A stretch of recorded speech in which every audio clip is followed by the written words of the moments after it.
Om Swastiastu. Assalamualaikum warahmatullahi wabarakatuh. Salam Namo Buddhaya, salam sejahtera untuk kita semua dan salam harmoni. Yang terhormat Bapak Igusti Ketut Adiwinata SE MAGB selaku dosen pengampu mata kuliah Manajemen Operasi, dan perkenalkan kami dari kelompok Cisibit yang akan mempresentasikan hasil laporan dari PKM yang berjudul tentang pemanfaatan inovasi dimsum keju lumer Cisibit dalam meningkatkan daya tarik produk kuliner. Sebelum masuk ke pembahasan materi, izinkan kami untuk memperkenalkan diri kami terlebih dahulu, mulai dari diri saya sendiri. Perkenalkan, nama saya Ketut Eka Damayanti dengan NIM 2417041082, dan teman saya. Perkenalkan, nama saya Niputi Trisna dengan NIM 2417041074. Perkenalkan, nama saya Nikadek Gita Dwi Ardiani dengan NIM 2417041075. Perkenalkan, nama saya Widya Amalia dengan NIM 2417041099. Perkenalkan, nama saya Putu Citra Wirya Pridharma dengan NIM 2417041314. Adapun hal yang akan kami bahas pada presentasi hari ini, yang pertama terkait latar belakang, yang kedua ada gambaran umum produk, yang ketiga ada strategi pemasaran, yang keempat ada pesaing dan peluang, yang kelima ada analisis ekonomi usaha, yang keenam ada alat bahan dan cara pembuatan, dan yang terakhir ada proses pemasaran produk. Tanpa menunggu lama-lama, langsung saja kita masuk ke pembahasan pertama, yaitu dari latar belakang yang akan dibawakan oleh teman saya. Untuk tempat dan waktu saya persilakan. Baik, di sini saya akan membahas mengenai latar belakang dari usaha ini. Jadi latar belakang ini membahas perkembangan tren kuliner yang menuntut inovasi pada makanan ringan, khususnya dimsum yang selama ini identik dengan olahan kukus. Nah, untuk menghadapi pesaing pasar, dikembangkan inovasi dimsum keju goreng keju lumer Cisibit yang mengkombinasikan teksturnya dengan isian keju lumer guna meningkatkan cita rasa dan daya tarik visual. Nah, inovasi ini didukung oleh tren street food atau frozen food yang mengutamakan kepraktisan serta penelitian yang menunjukkan fleksibilitas dimsum dan keunggulan sensori keju dalam meningkatkan preferensi konsumen. Nah, adapun gambaran umum produk Cisibit ini, di mana gambaran produk ini menjelaskan bahwa dimsum goreng keju lumer merupakan inovasi pengembangan dimsum melalui modifikasi bahan dan teknik pengolahan untuk meningkatkan cita rasa, nilai tambah, serta daya tarik konsumen. Nah, produk ini memadukan isian ayam dan juga keju lumer dengan teknik penggorengan sehingga menghasilkan tekstur yang renyah di luar dan juga lembut di dalam, berbeda dari dimsum kukus pada umumnya. Nah, inovasi ini menyesuaikan selera konsumen muda yang dimana menyukai makanan yang gurih, creamy, dan menarik bagi secara visual. Nah, serta didukung oleh kemudahan bahan baku, proses produksi yang sederhana, dan juga tren makanan kekinian. Untuk selanjutnya akan dibahas oleh Widya Amalia.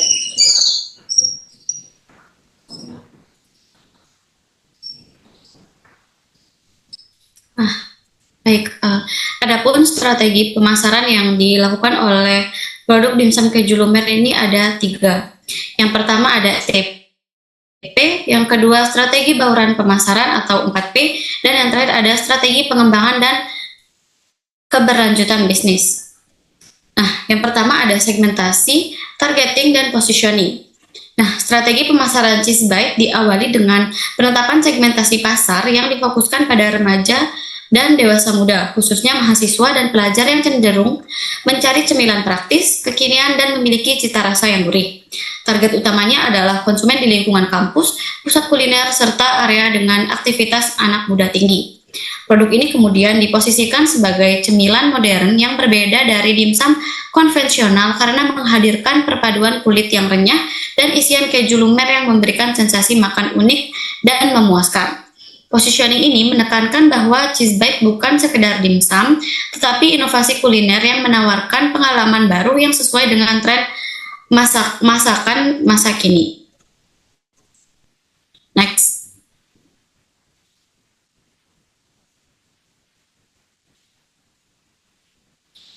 Yang kedua ada strategi bauran pemasaran atau 4P. Nah, strategi produk ini berfokus pada kualitas dengan menggunakan ayam segar, keju premium, serta varian rasa seperti original, spicy, atau smoked cheese untuk memberikan pilihan yang lebih luas. Nah, kemasan dibuat menarik, estetik, dan mudah difoto sehingga meningkatkan daya tarik di media sosial. Lalu harga ditetapkan dengan secara terjangkau dengan strategi penetrasi pasar, disertai paket bundling dan promo khusus mahasiswa untuk mendorong pembelian berulang. Lalu distribusi dilakukan secara online melalui Instagram, TikTok Shop, WhatsApp, serta layanan pesan antar seperti GoFood dan GrabFood. Sementara penjualan offline dilakukan melalui booth kampus, bazar, dan event mahasiswa. Promosi ini difokuskan pada pembuatan konten visual seperti video show, motion keju lumer, kolaborasi dengan micro-influencer, program samping gratis, serta promo launching untuk menarik minat awal konsumen. Next.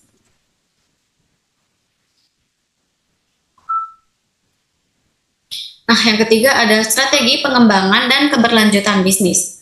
Nah, untuk menjaga keberlangsungan usaha, Cheesebite menerapkan strategi pengembangan jangka panjang dengan menciptakan varian musiman, peningkatan kualitas kemasan, serta evaluasi berkelanjutan terhadap rasa dan tekstur produk agar tetap relevan dan dengan selera pasar. Cheesebite juga berpotensi memperluas jaringan pemasaran melalui kerjasama dengan kafe, kantin kampus, atau reseller kecil. Next.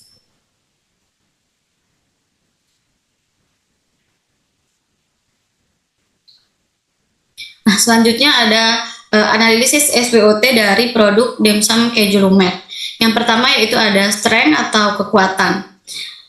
Nah, inovasi unik dari produk dimsum keju lumer ini adalah perpaduan dimsum dengan isian keju lumer yang memberikan nilai baru dibanding dengan dimsum tradisional. Lalu rasa gurih dan creamy yang sesuai dengan preferensi konsumen muda sehingga memiliki daya tarik yang tinggi. Lalu yang kedua ada weakness atau kelemahan. Karena produk ini ketergantungan pada keju sebagai komponen utama membuat biaya produksi ini lebih tinggi dibanding dengan dimsum biasa. Lalu produk ini juga tidak tahan lama jika tidak disimpan dengan baik. Keju dapat mengeras dan mengurangi pengalaman lumer saat dimakan. Lalu proses penggorengan yang membuat produk kurang cocok untuk konsumen yang menghindari makanan-makanan yang berminyak. Yang ketiga ada opportunity atau peluang. Dengan meningkatnya tren makanan kekinian berbasis keju dan cemilan renyah di kalangan remaja dan dewasa muda. Jadi produk ini gampang disukai. Lalu potensi kolaborasi dengan kafe, stand makanan, atau platform delivery sebagai menu baru yang menarik. Lalu yang terakhir ada threat atau ancaman. Nah, persaingan yang ketat dari berbagai produk cemilan kekinian ini, kekinian yang lain seperti corn dog, takoyaki, atau dimsum kukus. Selain itu, fluktuasi harga keju dan ayam dapat mempengaruhi modal dan harga jual karena tren makanan cepat berubah sehingga minat konsumen bisa turun jika tidak melakukan inovasi berkelanjutan. Materi selanjutnya akan dijelaskan oleh Gita.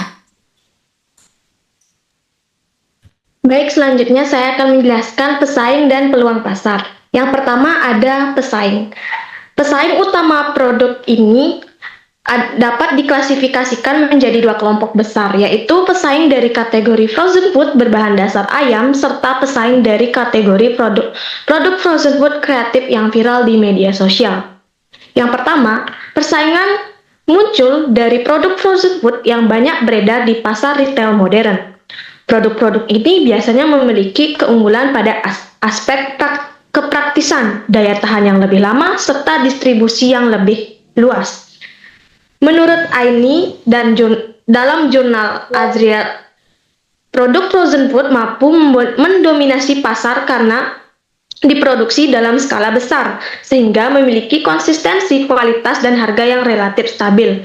Kondisi ini menjadikan frozen food sebagai pesaing signifikan bagi produk dimsum keju lumer, khususnya dalam mengakses pasar rumah tangga dan retail. Kedua, ancaman kompetitif juga datang dari produk fusion food yang tengah viral di media sosial seperti Instagram dan TikTok. Produk-produk tersebut banyak menarik minat konsumen muda karena menawarkan inovasi rasa yang unik, tampilan menarik, serta promosi digital yang agresif. Berdasarkan pengamatan pasar yang dikutip dalam jurnal, makanan viral memiliki kemampuan menarik perhatian secara cepat sehingga dapat memengaruhi keputusan pembelian konsumen secara signifikan. Next.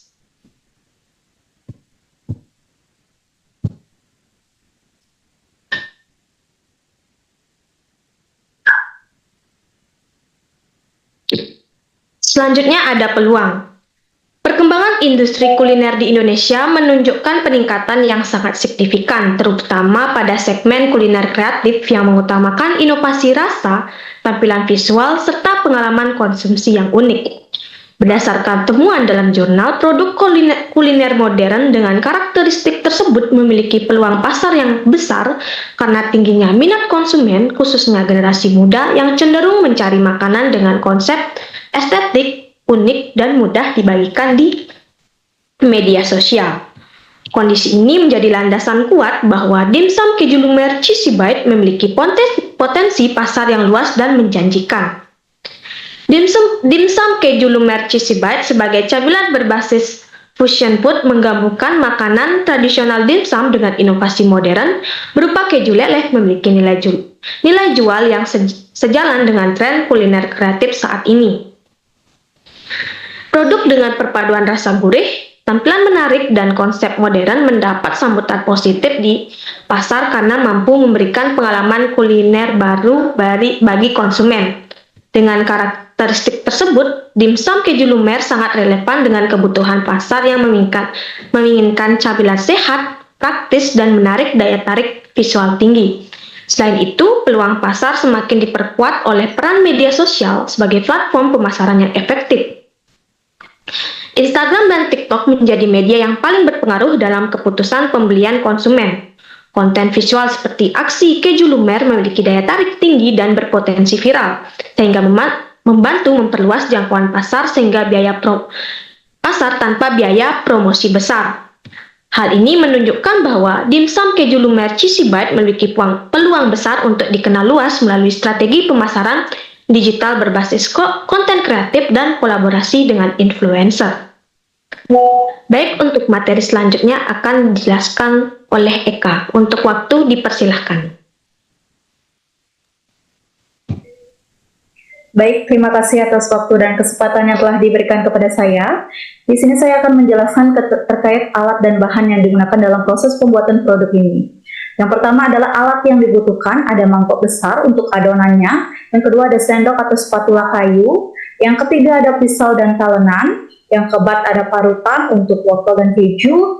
Yang kelima ada piring atau nampan. Yang keenam ada panci kukusan, yaitu opsional jika ingin setengah matang sebelum digoreng. Dan yang terakhir ada wajan atau deep pressure saringan. Yang kedua ada bahan yang dibutuhkan, yang pastinya adalah bahan utama yaitu ayam yang sudah digiling sebanyak 500 gram, dan ada tepung tapioka 100 gram, wortel parut halus 50 gram, daun bawang cincang 2 batang, telur 1 butir, bawang putih halus 3 siung, garam 1 sendok teh, merica bubuk setengah sendok teh, kaldu bubuk 1 sendok teh, minyak wijen 1 sendok makan. Dan bahan tambahan lainnya ada kulit pangsit atau kulit dimsum yang siap dipakai. Yang kedua ada keju mozzarella dipotong dadu kecil-kecil. Dan yang terakhir ada minyak goreng. Untuk selanjutnya akan dibahas oleh teman saya. Baik, untuk cara pembuatan atau cara produksi, yaitu langkah pertama adalah persiapan adonan. Campurkan daging ayam giling, wortel parut, daun bawang, bawang putih halus, tepung tapioka, telur, garam, merica, kaldu bubuk, dan minyak wijen ke dalam mangkok besar. Yang kedua, aduk Setelahnya aduk hingga rata dan adonan terasa agak lengket. Yang kedua ada pembentukan dimsum. Siapkan selembar kulit pangsit, isi dengan 1 sendok makan adonan ayam, masukkan potongan keju mozzarella di tengah adonan, bentuk kulit pangsit menyerupai dimsum atau lipat kelilingnya atau bentuk sesuai selera. Lakukan hingga semua bahan habis. Next. Yang ketiga yaitu opsional atau kukus dimsum. Kukus dimsum sekitar 10 menit agar adonan matang setengah sebelum digoreng. Hal ini dilakukan supaya lebih renyah dan isiannya matang merata. Dan yang terakhir yaitu proses penggorengan. Panaskan minyak dalam wajan dengan api sedang. Goreng dimsum hingga berwarna kuning keemasan dan renyah. Dan yang terakhir, tiriskan minyak dengan saringan atau tisu dapur. Baik, selanjutnya materi akan dijelaskan oleh teman saya. Untuk selanjutnya adalah pembahasan terkait analisis ekonomi usaha. Di sini ada biaya produksi, adapun biaya yang diperlukan dalam memproses produksi olahan ini. Yang pertama ada biaya bahan baku, yaitu daging ayam, tepung terigu, tepung tapioka, masako, ladaku, garam, saus tiram, kecap asin, gula pasir, bawang merah goreng, bawang putih goreng, saus sambal, keju, kulit lumpia, dan juga minyak goreng. Yang kedua ada peralatan, yaitu terdiri dari kompor dan juga gas, wajan goreng, nampan, sendok makan, sendok goreng, serta chopper. Dan yang terakhir ada kemasan, yaitu terdiri dari box dan juga stiker. Next. Nah, ini merupakan asumsi dari penjualan yang kita peroleh, yaitu terkait harga jual per paketnya yaitu satu box isi 3 pitch yang harganya 10.000. Nah, penjualan per bulannya itu kami memperkirakan sekitar 500 box dikali 10.000, yaitu sekitar 5 juta rupiah. Terus total penjualan selama 3 bulan, karena kita dalam proses melakukan observasi dan juga penelitian ini selama 3 bulan, jadi perkiraan kita dalam melakukan penjualan yaitu 1.500 box dikali 10.000, yaitu sebesar 15 juta rupiah. Nah, adapun biaya tetap, alat dan bahan baku utama yang dikeluarkan di bulan pertama, karena itu merupakan modal utama dalam suatu perusahaan untuk memproduksi produknya. Yang terakhir ada biaya variabel. Biaya variabel ini meliputi bahan baku yang dibutuhkan untuk produksi bulanan. Jadi biaya variabel ini adalah biaya yang dikeluarkan setiap kali produksi. Untuk selanjutnya ini merupakan tabel cash flow yang kami tayangkan sekilas, yaitu terkait laporan penjualan dari analisis kelompok kami, yaitu penjualan dimsum goreng keju cheese bite sebanyak 500 box per bulannya, yaitu mendapatkan hasil 5 juta, dan total dari 3 bulan penjualan yaitu 15 juta. Untuk pengeluaran daging ayamnya per bulannya itu 640.000 dengan total 20 kg ayam. Jadi total pengeluaran daging ayam di bulan ketiga bulannya yaitu 1.920.000 dengan total semua 60 kg ayam. Dan pengeluaran untuk tepung terigu dan juga tapioka yaitu sekitar 280.000 per bulan dengan total penggunaan 20 kg tepung. Dengan total 3 bulan penggunaan tepung yaitu 840.000. Dan yang keempat ada keju Prancis Espiridi yaitu sekitar 560.000, yaitu menggunakan sekitar 40 kotak keju per bulannya dengan total 3 bulannya yaitu 1.680.000 dengan total 120 kotak keju yang digunakan. Next.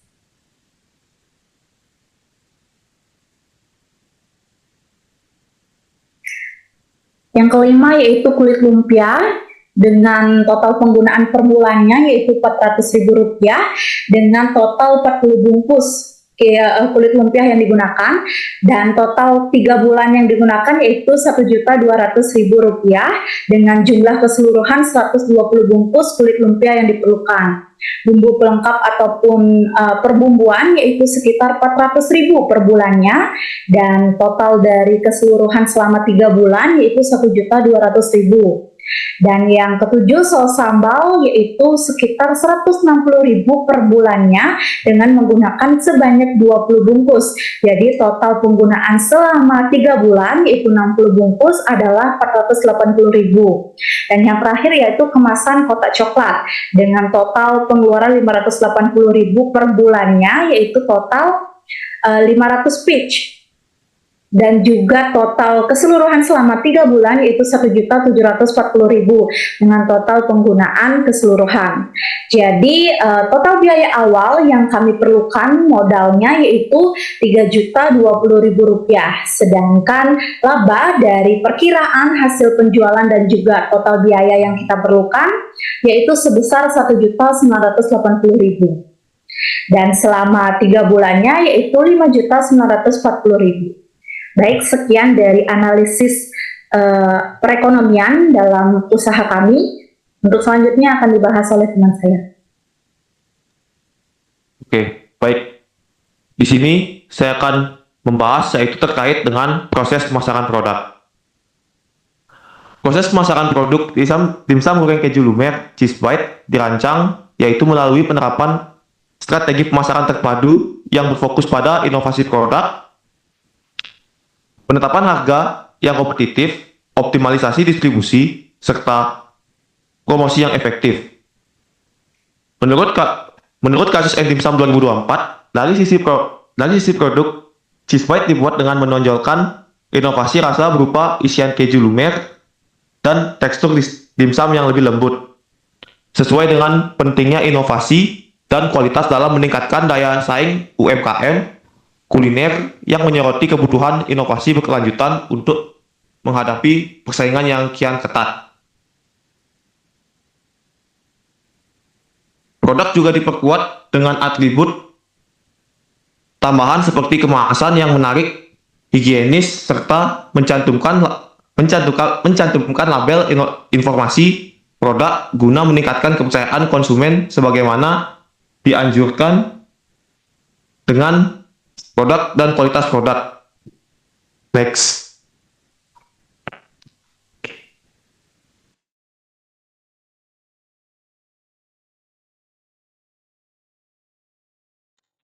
Baik, karena pembahasan sudah kami jelaskan semua, itu merupakan presentasi dari kelompok kami terkait mempresentasikan produk usaha yang kami keluarkan. Akhir kata, kami ucapkan terima kasih dan kami tutup dengan Param Santi. Om Santi Santi Santi Om. Assalamualaikum warahmatullahi wabarakatuh. Salam Namo Buddhaya, salam sejahtera pada kita semua dan salam harmoni.